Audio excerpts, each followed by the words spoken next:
A USP essa semana está fazendo 60 anos. O senhor falou tão elegantemente dos seus colegas parlamentares.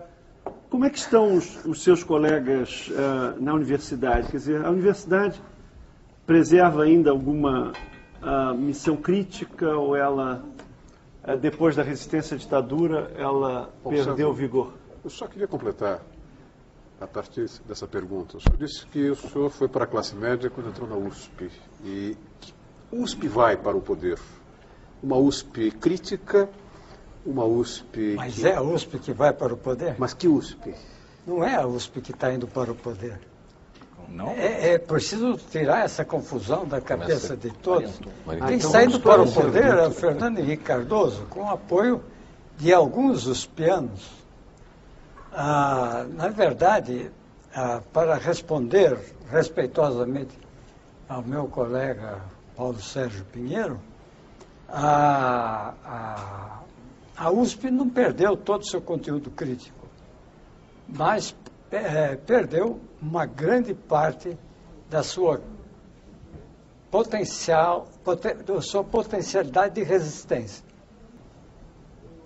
Eu, por acaso, recebi uma homenagem na USP. Qual, professor? Do Congresso, né? Uma ordem do Congresso. Professor, eu queria... E ali eu falei que a nossa universidade, mesmo nos setores mais avançados, ela se tornou, não digo retrógrada, mas ela perdeu terreno crescente.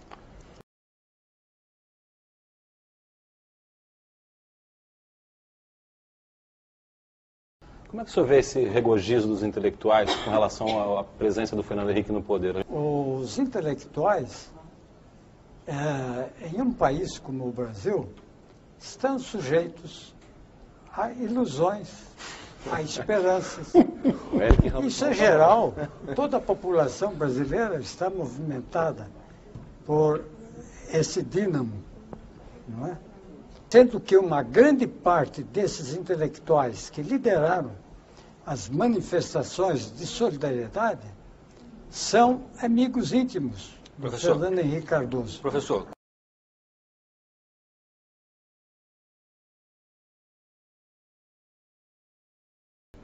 O governo Fernando Henrique vai apresentar uma proposta, um conjunto de reformas, principalmente na área fiscal, na área tributária, modificar a distribuição de encargos entre governo federal, estados e municípios, a questão dos impostos.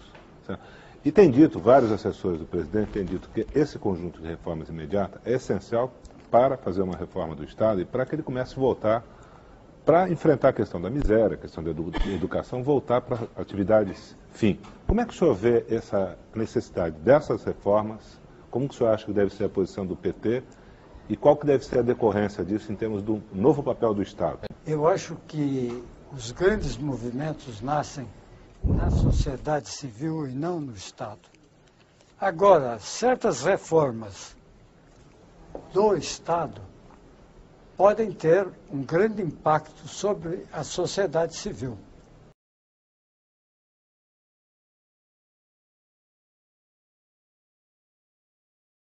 Nessa sua linha de análise, quem é o grande condutor das transformações brasileiras? O seu colega Fernando Henrique vencedor ou o seu presidente, candidato a presidente derrotado, Lula?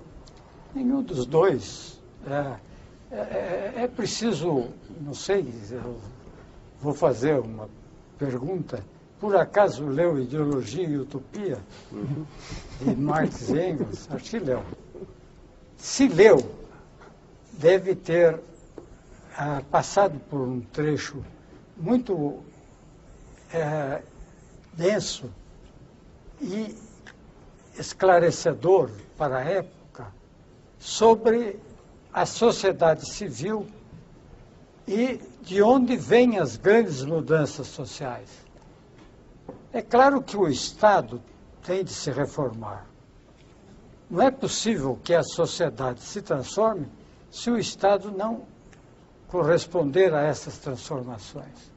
E também, de outro lado, se a sociedade civil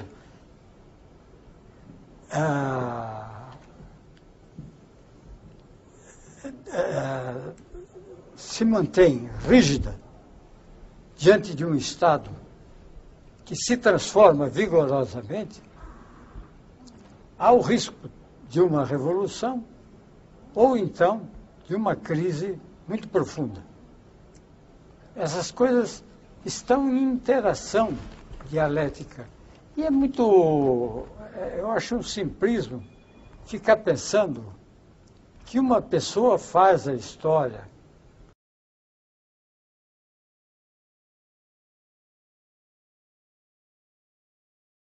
A civilização vigente é uma civilização que deu relevo à barbárie.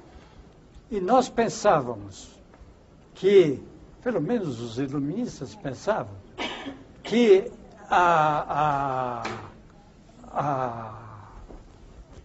o progresso iria extinguir a barbárie. O que aconteceu? O progresso aumentou a barbárie. Porque nós vamos apreciar, eu felizmente talvez não tenha tempo de sofrer as consequências, nós vamos apreciar como a nova periferia vai sofrer muito mais que a periferia anterior na situação atual. Né?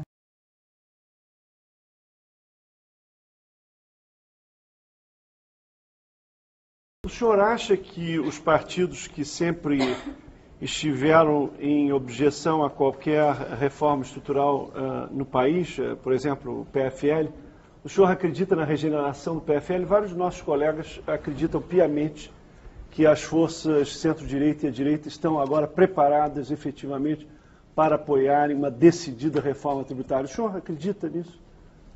Bem, eu compararia essa questão, esse é o problema que ela levanta, com a situação de você convidar um urso para dançar. Não se pode brincar com ursos, né? O capital, quando faz concessões, ele faz concessões para obter vantagens e não para conceder vantagens. Mas todos...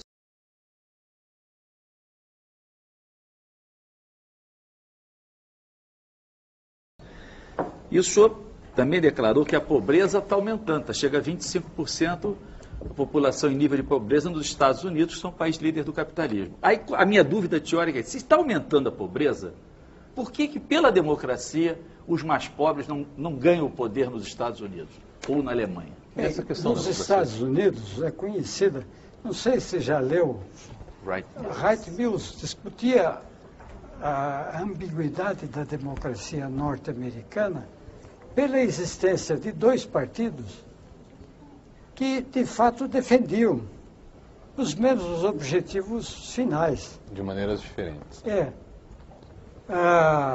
E, de outro lado, nós sabemos que o setor branco da sociedade norte-americana, em torno de 40%, 50%, vota maciçamente. Os outros setores não têm a mesma motivação para usar o voto como instrumento de autodefesa e de contra-ataque. Mas por que o senhor acha? Por que o voto não é a arma de todos os cidadãos? E no Brasil, especificamente, exatamente porque a democracia apresenta imperfeições.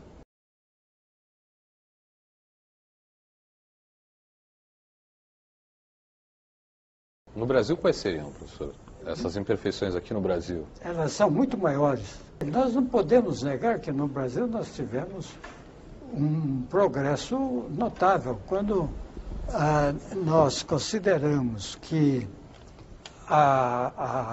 no Estado escravista, que era o primeiro e o segundo império, nesse Estado escravista, a democracia existente era restrita, estava fechada aos estamentos privilegiados. Com a República, essa situação não mudou de uma maneira muito rápida, porque o Partido Republicano traiu o ideal republicano. Na medida, e isso pode ser estudado de uma maneira detida no livro de José Maria dos Santos, sobre a abolição. Quer dizer que a democracia restrita se mantém com o PRP. Em 30 vem a chamada Revolução Liberal. Atrás dela vem a ditadura do Estado Novo e se criam condições para ampliar a participação dos cidadãos no processo eleitoral e no regime democrático. Professor,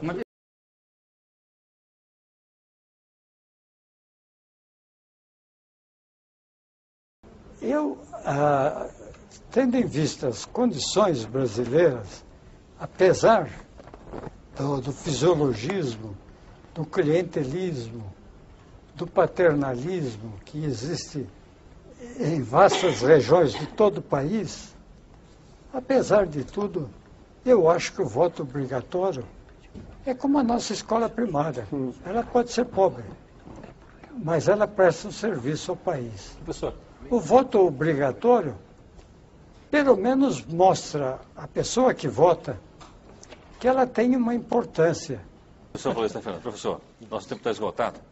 Eu queria agradecer a gentileza da participação do senhor aqui no Roda Viva. Muito obrigado. Eu agradeço esta oportunidade, trocamos opiniões que enriqueceram a minha experiência e só lamento que eu pude tocar os problemas de uma maneira muito superficial, o que sempre é desagradável para alguém que passou pela universidade.